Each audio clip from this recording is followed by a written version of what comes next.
Welcome back once again my dear students. हम लोगों ने अभी पिछला आर्टिकल जो डिस्कस किया है वो था रदरफोर्ड मॉडल। देखिए, रदरफोर्ड ने परमाणु की संरचना की जानकारी के लिए एक एक्सपेरिमेंट किया था, प्रैक्टिकल किया था, प्रयोग किया था, जिसे हम बोलते हैं अल्फा कणों की स्वर्ण पत्र पर बमबारी, गोल्ड फॉइल पर, सोने की पन्नी के ऊपर बमबारी। उससे कुछ परिणाम प्राप्त किए, काफी हद तक ठीक थे, कुछ कमियां रह गई थी। मुख्य दो कमियां थी। एक तो वो मॉडल परमाणु की स्थायित्व को नहीं समझा पाया, और दूसरी समस्या थी कि परमाणु का स्पेक्ट्रम उस मॉडल के हिसाब से सतत होना चाहिए। कैसा? जबकि वास्तव में परमाणु का स्पेक्ट्रम असतत होता है या रेखीय होता है। ये वो विस्तार से समझा नहीं पाया मॉडल, यानी ये कमियां थी। इस मॉडल को 2 साल बाद नील बोर ने, आपने नाम सुना होगा, 2 साल बाद यानी 1911 में उन्होंने मॉडल प्रस्तुत किया है, और 1913 में नील बोर ने एक नया मॉडल प्रस्तुत किया जिसने उनकी कमियों को दूर करके कुछ तथ्य दिए। आज हम उसमें यही पढ़ेंगे।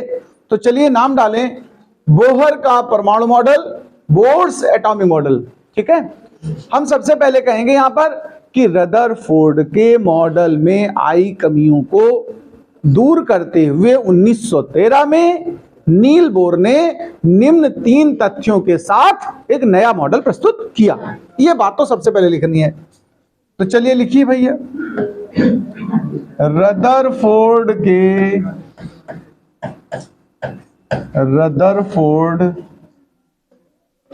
की परमाणु मॉडल, रदरफोर्ड के परमाणु मॉडल की कमियों को दूर करते हुए,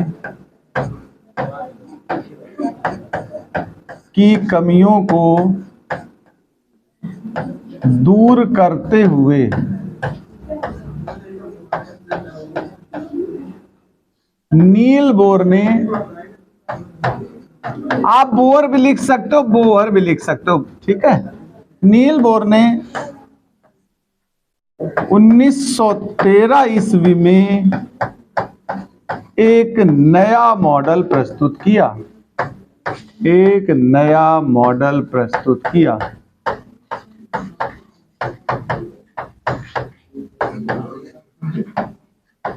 जिसे बोर का परमाणु मॉडल कहते हैं, जिसे बोर का या बोहर का, जो लिखना चाहें, परमाणु मॉडल कहते हैं। इसमें निम्न तथ्य या इसमें निम्न 3 तथ्य हैं, 3 परिकल्पनाएं हैं। इसमें निम्न 3 परिकल्पनाएं हैं, 3 बातें उन्होंने बताई हैं।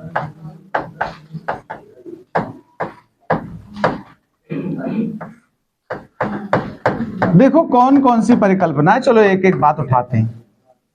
सबसे पहले बोर ने कहा कि ये तो ठीक है कि इलेक्ट्रॉन जो धन आवेशी न्यूक्लियस है उसके चारों तरफ चक्कर लगाते हैं, लेकिन ऐसा नहीं कि मन माना चक्कर लगा रहे, जहां मन आए वहां।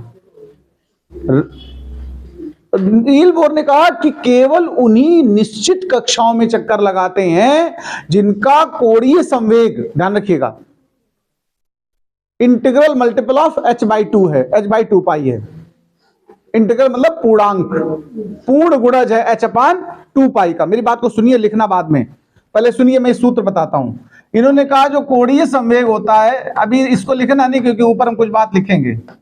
इन्होंने कहा जो कोणीय संवेग होता है ना, वो पूर्णांक और गुणा h/2 पाई। h तो जानते हो प्लांक नियतांक है। देखो कोणीय संवेग को हम लिखते हैं mvr, क्या लिखते हैं, और पूर्ण को n लिख देते हैं। तो n, ये एक्चुअली में एक सूत्र उन्होंने बनाया कि जो कक्षाएं इस शर्त को पूरा करती हैं वहीं पर इलेक्ट्रॉन चक्कर लगाते हैं। ध्यान रखिएगा, इसको बोहर का क्वांटीकरण सिद्धांत कहते हैं। क्या कहते हैं? तो अब इसको मैं लिख रहा हूं, सुनिए जरा। इसमें कहेंगे पहला बिंदु है नाभिक के चारों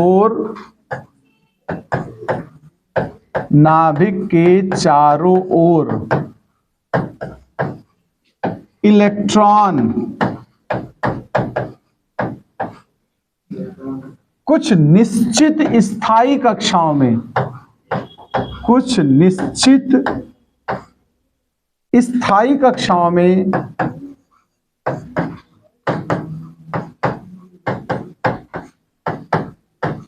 चक्कर लगाते हैं जिनका कोणीय संवेग, जिनका कोणीय संवेग h/2 का पूर्ण गुणज होता है, पूर्ण गुणज होता है। अर्थात अब ये सूत्र आएगा और लास्ट में लिखेंगे इसे बोर का क्वांटीकरण सिद्धांत कहते हैं।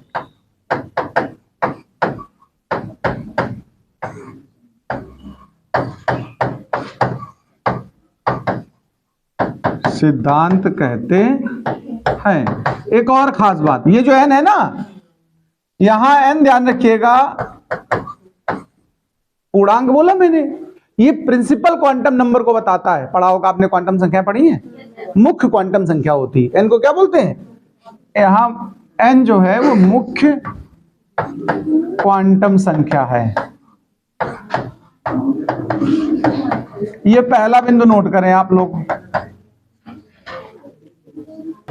देखिए, दूसरी परिकल्पना जो बोर ने प्रस्तुत की, उन्होंने कहा इन स्थायी कक्षाओं में जब इलेक्ट्रॉन चक्कर लगाता है तो कोई ऊर्जा उत्सर्जन नहीं करता है, इसीलिए तो परमाणु स्थायी होता है। इन्होंने कहा त्वरण होता है, लेकिन इन कक्षाओं में ऊर्जा उत्सर्जन नहीं करता इलेक्ट्रॉन।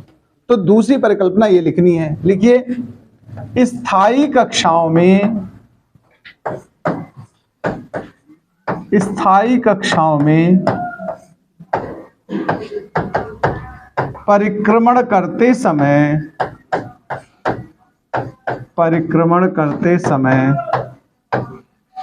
इलेक्ट्रॉन ऊर्जा उत्सर्जन नहीं करते हैं, ऊर्जा उत्सर्जन नहीं करते हैं, नहीं करते हैं। यद्यपि उनमें अभिकेंद्र त्वरण होता है, अभिकेंद्र त्वरण होता है। ये दूसरा पॉइंट नोट कर लीजिए। चलिए अब हम लोग बात करते हैं थर्ड परिकल्पना की। तीसरी परिकल्पना थोड़ा ध्यान से सुनिए। नील बोर के अनुसार, देखो मेरी बात समझना अच्छे से, ये तो नाभिक है मान लो, और ये इलेक्ट्रॉन इसमें परिक्रमण करेंगे कि नहीं करेंगे, बताओ ऐसे। देखो एक बात सुनना भैया, अगर कभी किसी परमाणु को कहीं से बाहर से ऊर्जा मिल जाती है तो ऊर्जा वास्तव में किसको मिलती है? इलेक्ट्रॉनों को मिलती है। तो इलेक्ट्रॉन अपनी जिस कक्षा में चक्कर लगा रहे होते हैं उस कक्षा को छोड़ के किसी ऊपरी कक्षा में चले जाते हैं। जैसे मैं उदाहरण के लिए मान ले रहा हूं कि यहां का एक इलेक्ट्रॉन है ये वाला, और इसको थोड़ी ऊर्जा मिल गई तो ये कहां पहुंच जाएगा? इस वाली कक्षा में चला जाएगा। इस समय जब ये अपनी कक्षा छोड़ के ऊपर चला गया था, उस स्थिति को बोलते हैं उत्तेजन अवस्था। क्या बोलते हैं? Excited state.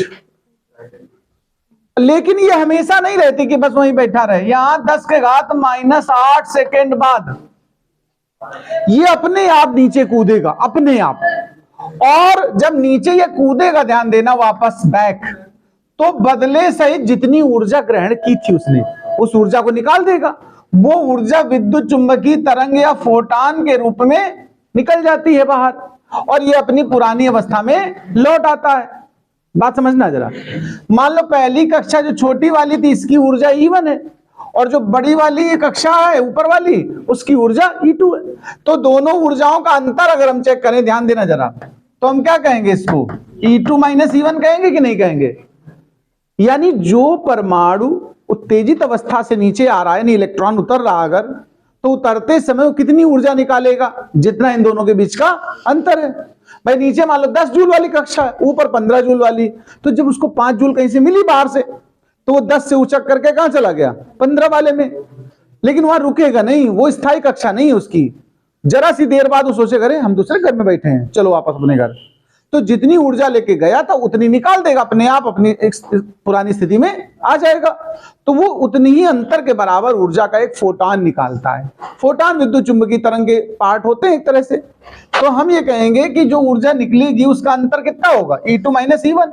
और ये किस रूप में निकलेगी, h न्यू के रूप में। चाहो तो न्यू को आप लिख सकते हो, देखो E2 - E1 बटे h, नहीं लिख सकते हो, बताओ। इसे बोहर की आवृत्ति प्रतिबंध कहते हैं। क्या कहते हैं, ये आवृत्ति के लिए न्यू क्या है, यहां आवृत्ति है, ठीक है। तो अब इस बात को हम लिखने वाले हैं, तो लिखिए जरा, जब किसी परमाणु को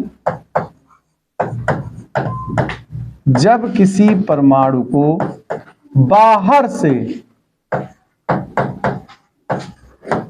कोई ऊर्जा प्राप्त होती है, कोई ऊर्जा प्राप्त होती है, तो इसका कोई इलेक्ट्रॉन इस ऊर्जा को ग्रहण करके, इस ऊर्जा को ग्रहण, प्राप्त कुछ भी कह सकते हो, प्राप्त करके ऊंची ऊर्जा स्थिति में चला जाता है, ऊंची ऊर्जा कक्षा में चला जाता है।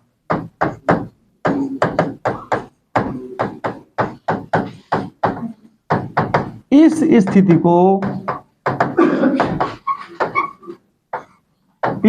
को उत्तेजन अवस्था कहते हैं। क्या कहते हैं भाई लोग, उत्तेजन अवस्था कहते हैं।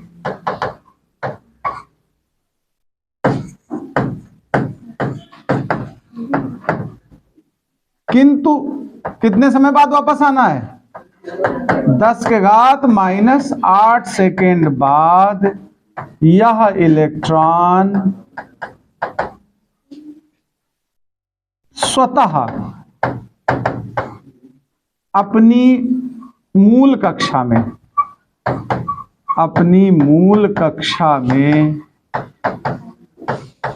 वापस आ जाता है,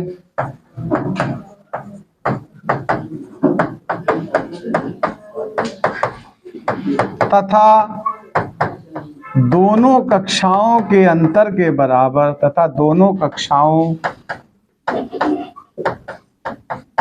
की ऊर्जा अंतर के बराबर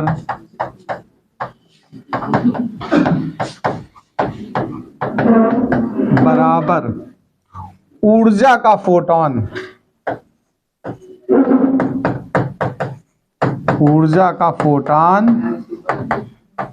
उत्सर्जित करता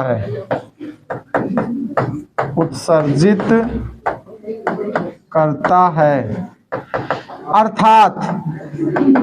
अर्थात के उपरांत ये दोनों सूत्र लिखने हैं तुम्हें, और लास्ट में लिख देना है, ये दोनों सूत्र लिखना अर्थात के बाद, ठीक है। फिर लिख देना है आपको अंत में, यह बोहर का आवृत्ति प्रतिबंध है। कौन सा प्रतिबंध नाम है इसका, आवृत्ति प्रतिबंध है। नोट कर लें, ये पूरा हो गया।